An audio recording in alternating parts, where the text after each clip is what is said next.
Hi guys, hope you're okay. This is the first of your PowerPoints for this week. This is narrative theory. So for narrative theory, we tend to cover Svetan Todorov, who talks about linear and non-linear narratives, Roland Barthes, who talks about semiotics, and then Claude Lévi-Strauss, who talks about binary opposites. So our aims for this lesson are to show that you've understood Todorov's narrative theory. You're going to apply Barth's semiotic theory to a piece of media, and you're going to show me how binary opposites are used in a media text of your choice. So remember, if you are remote learning this week, please complete the tasks set and hand them in by the end of the lesson. From this week on, you're going to be doing the same as the other stream. So whoever's at home, you're going to be doing the same as the guys that are in. Failure to do the work to an adequate standard will result in you falling behind. So please make sure that you keep up to date with everything. And students who come to class without the work may be sent home. Please make sure that your time in college is meaningful. Missed deadlines will result in an amber or red engagement mark and may also result in you being placed on referral. So, in terms of approaches to studying narrative, we have a few key terms that we need to cover. Narrative means the way in which the events are ordered from A to B to C. Now, this can either be linear, which means everything travels in an order that you would expect it to, beginning, middle, and end. Non-linear, which means that the narrative jumps around in time. And then there are flexi narratives where the perspective changes as well as the linear narrative changing. The narrative perspective is the side of the storyteller and whose side they are on. Narrative refers to all the events, whether they are explicitly referred to or implicitly referred to. So whether they're said clearly, this is what's happening now, or whether we see something happening off screen and we know that that is going to affect the narrative. The voice of the narrative can vary. So whose story is being told and whose perspective are we telling the story from? And we use narrative tools to make sense of our lives. So if you make a bullet point list of your day so far, pause this video, do that task, and then this is your narrative for today. And because we can only travel in one direction, it will be a linear narrative.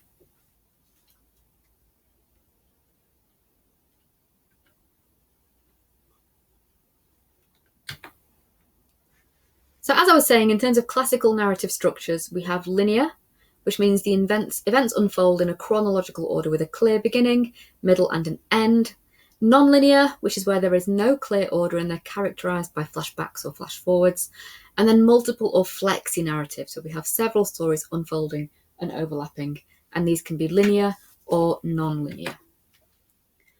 We tend to create conflict when we look at any media text. Conflict is used to create and sustain that dramatic interest. And there are three types of conflict which exist in narrative fictional drama. The first type is people versus people. So this is where we have us versus them, a goodie versus a baddie, or a hero versus a villain.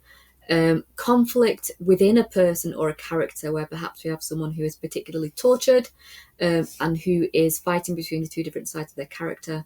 And then conflict between human and nature. And this can mean a conflict between the person and their environment, so the city or the town or the village that they're growing up in, or it could mean bigger things like humans versus climate change or humans versus tidal waves.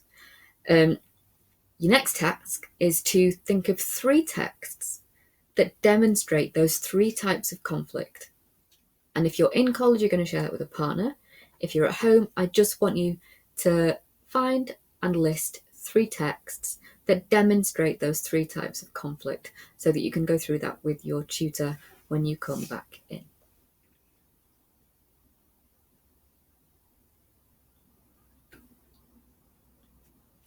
So most narratives rely on cause and effect to advance the storyline as well. The characters create the cause and then they react to the events, which is the effect. So, for example, an affair that happens off screen will have an effect on the character behaviour on the screen. Or a character finding out a secret about another character will affect their interactions with that character. So largely cause and effect leads to conflict.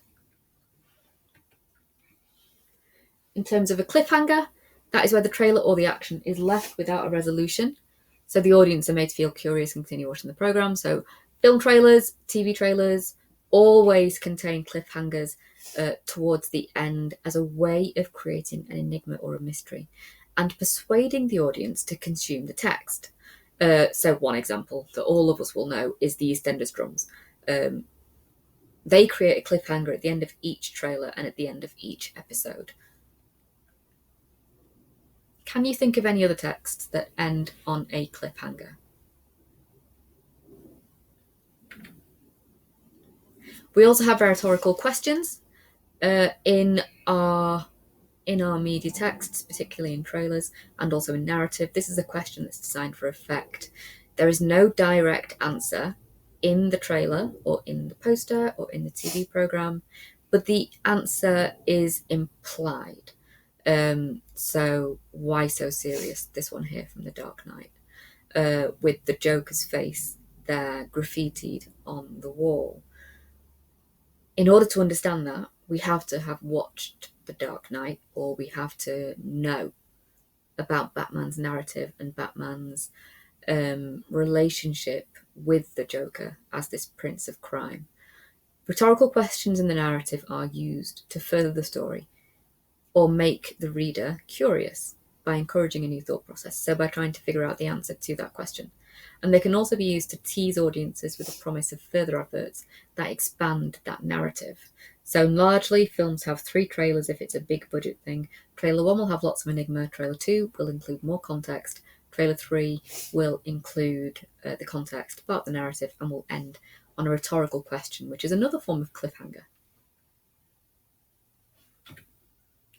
So in terms of our narrative theory, the first one we come to is a man called Roland Barthes. He says that texts communicate their meanings through a process of signification. And what this means is that everything we see is signified by something else, and that we have to have understanding of the world and have grown up in our environment in order to understand the signs that we see. So, for example, the Apple logo for the company that makes iPhones, etc., is not a real apple, but it signifies an apple. He also says that ideas and signs can function at the level of denotation. So denotation is the literal meaning of the sign, so where you basically say what you see. Whereas connotation are the implied meanings of that sign. So if we see the colour red, for example, that functions at a level of denotation where we say we see the colour red. Whereas if we see a red rose, the implied meanings of that then are love. Or if we see a red triangle on the road, the implications of that or the connotations of that are a warning or danger. And he also says that meanings can come to seem self-evident, achieving the status of myth through a process of naturalization. Now that seems quite tricky, but what he means is the more that we see these meanings, the more we believe them to be true. And by naturalizing that thing, so by, for example, believing that girls should wear pink and boys should wear blue, girls should play with dolls and boys should play with action figures, by making that seem natural, it becomes true. It becomes a myth. It becomes something that we just tend to accept without really challenging. So it's up to us, really, to figure out when we're seeing that process of myth and naturalization. And there are also a few key terms from Roland Barthes that we need to understand in order to be able to use his theory or his terms when we analyse any text. So the first is enigma code, which is where we have something which is constructed to create mystery. So, for example, shadow is an enigma code, someone hiding their face is an enigma code, and the audience tends to react with interest to this as they want to learn more. Action codes then suggest there's going to be an event in the narrative or a code that propels the narrative forward. So red drops suggesting spilt blood, or guns, or clouds, all suggest some kind of forward motion in the narrative and that some kind of action is going to take place. Symbolic codes are the connotations of the mise-en-scène, editing, sound and camera work. And I'm going to take you through these in a second. These basically create binary oppositions that give the audience the context. Semantic codes, which is basically where something is positioned in the frame and where it's anchored. And then cultural codes, which are things that we need to understand culturally before we understand the meaning. So an example of that is perhaps the colour black being used to encode Halloween or death. We understand that as part of our culture, whereas in other cultures, the colour white could symbolise death or the colour red. So, in terms of an enigma code, I would like you to pause this and tell me what enigmas are encoded in this image.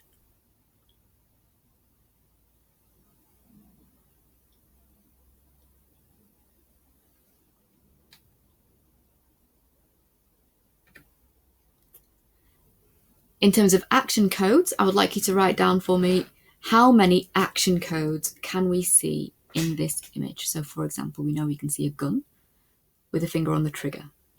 We know we can see the waves and the sky. What are those action codes? Are there any more?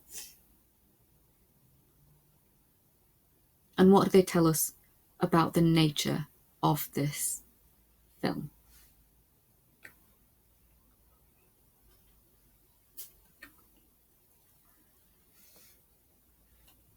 So action codes are a means of driving the narrative forward.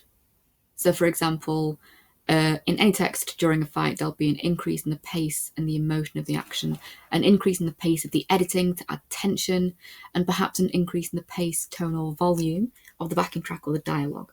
Whereas an enigma code controls how much information the audience receives, which is vital as a part of advertising campaigns. And the aim of this is to tease the audience so they're curious enough to consume the text. Cliffhangers, rhetorical questions, and something called intertextual references, which we'll come on to later, are types of enigma code. If you want to aim for your higher end answers with your writing, an intertextual reference is any kind of code that refers to something outside the text and the audience understands that meaning. So we've just done a bunch of stuff on vampires and we understand that fangs and blood mean vampires because we've seen those texts before. So an intertextual reference is a type of enigma code. In terms of symbolic codes, there are at least 3 points that make this a symbolic code. We have the hand, the nails of the hand, which tell us perhaps the gender of the person, the hand that this ring is being worn on, and the finger that this ring is being worn on, and also the nature of the ring. So once we understand all of those things, we can then confidently say what is being symbolized in this image.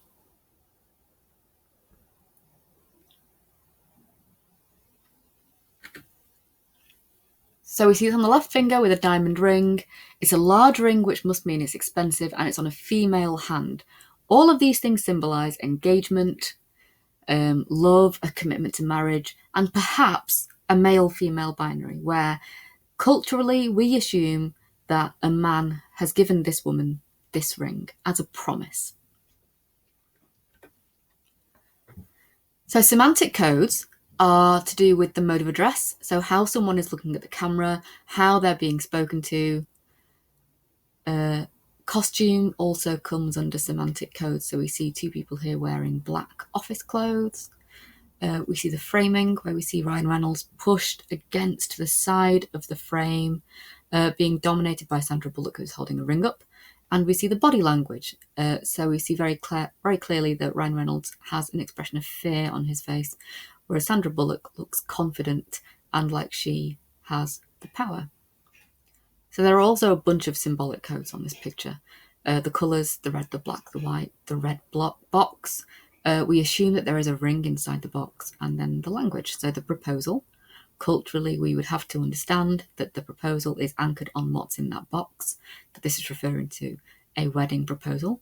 And when it says here comes the bribe, that's actually a play on words on the well-known phrase, here comes the bride. So the narrative we can find from these symbolic and semantic codes is that perhaps Sandra Bullock is bribing Ryan Reynolds into marriage, and that perhaps, owing to their clothes, she is his boss. So those are symbolic and semantic codes. And then finally, we have cultural and referential codes. So we see these two images here, the white image with the two circles joined by a line and a zigzag. And then we see the blue image with the white kind of pot and that kind of creature hanging from the handle. So do you understand what each of these images is referring to? And what have you experienced in your culture that gives you this knowledge? Just have a quick think. So rather than immediately saying, right, I know what that is, think about how you understand that.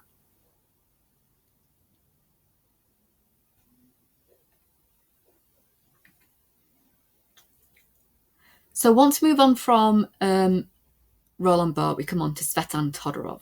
Now, Todorov is our kind of basic narrative theorist. He says that all narratives share a basic structure that involves the movement from one state of equilibrium to another. Now, equilibrium, as we know, means equal balance. What Todorov says is that every text follows a basic structure from equilibrium at the start, where everything is fine, through a period of disruption, and to a period where the equilibrium is restored at the end of the text. So as I said, he says that these two states of equilibrium are separated by a period of imbalance or disequilibrium. And this is true of pretty much any sitcom episode you've ever seen. So In-Betweeners, Friends, any episode of, say, Stranger Things, for example, anything that you've watched, any film that you've watched largely has two states of equilibrium separated by a period of imbalance or disequilibrium. And then he says that the way in which these narratives are resolved can have particular ideological significance. So what that means is the person that makes the product, their beliefs will influence the way that narrative ends. So if, for example, the creator of that text does not believe that the issue is resolved, they might finish the text on, say, a cliffhanger, or they might choose to not have the hero and the heroine get together at the end, or they might choose not to have the hero winning at the end. They might choose to have the antagonist beating the protagonist. So that's basically Todorov. He says that all narratives begin with equilibrium. Then we have disruption, and then we have resolution and the establishment of a new narrative equilibrium at the end of that text. So far we've done Barthes and Todorov. If you feel the need to pause this, go back, watch it again, that is absolutely fine. If you wanted to stretch and challenge, we also have a guy called Edward Brannigan. If you were going to use Brannigan in your essays, you would first have to use Todorov and Barthes and Levi-Strauss. Okay, so this is kind of another theorist that we can add on top of that. But I wouldn't stick exclusively to Brannigan. So he says exposition occurs at the beginning of every text. So this is where the characters are talking to each other and introducing the topic for the film. So it might be two characters walking and explaining what's happening. The development is where more characters are introduced. The complication is a disequilibrium. And then at the end of that disequilibrium period, that decisive moment is reached where there's the big fight at the end, and then we have that resolution after that. So exposition is another nice term that you could drop in to any essays to do with narrative or media language. So in terms of narratives, let's have a look at this poster for Drag Me to Hell. In this poster, we can show evidence of binary opposition, so good versus evil, disequilibrium, a lack of balance, the symbolic code of the fire and what the words anchored on that connote, also those hands and the colour of them, the look of the nails, and the the way that they are dragging this character down. They're not lifting, they are dragging. Any enigma codes, so what mysteries do we have? Any action codes, so for example, the hair across the face, the scream would be an action code, the live flames would be an action code. Any referential codes, so we as the audience understand that hell and flames anchor together because we've been brought up in Christian society. And any anchorage. So we have the tagline, Christine Brown has a good job, a great boyfriend and a bright future, but in 3 days she's going to hell. So why is that anchored on her? Do we understand that this is Christine Brown? When we see the houses in the background, do we understand that this is her great job, her great boyfriend, her bright future? There's one house with the lights on there. And why is this happening in 3 days? So what is the enigma code there? That rhetorical question that the audience asks, why is she going to hell in 3 days? So that's that. So here we go. The binary opposition is of good versus evil. We have the disequilibrium with the screaming, the title and the flames. The personal pronoun me is important there as well. The symbolic code of those grey hands and the flames symbolising hell. The enigma code that we just spoke about. Action codes, the word drag, the action of those hands dragging her down. The hair is moving, the scream and the flames. The referential code, the flames, the word hell. The houses in the background, we recognise that as a middle class or an upper middle class neighbourhood. And then anchorage, the word hell and the word drag, anchored on her and on those hands, indicating that she's being dragged down. So that's basically how we analyse something for narrative, how we can look at something and figure out what the story is. In terms of Levi-Strauss then, Claude Levi-Strauss says that texts can be best understood through an examination of their underlying structure, and that everything that we look at, everything that we see, every story that we tell, all of our interactions on a daily basis can be understood through an examination of the structure of opposites. So, for example, if you eat a low-fat yogurt, you are trying to do something good rather than something bad, which would be perhaps eating a brownie. Or having a protein shake is better than eating a packet of crisps, for example. He says that meaning is dependent upon pairs of oppositions. So as we know, the opposite of high is low, the opposite of good is bad, the opposite of day is night, the opposite of boy is girl.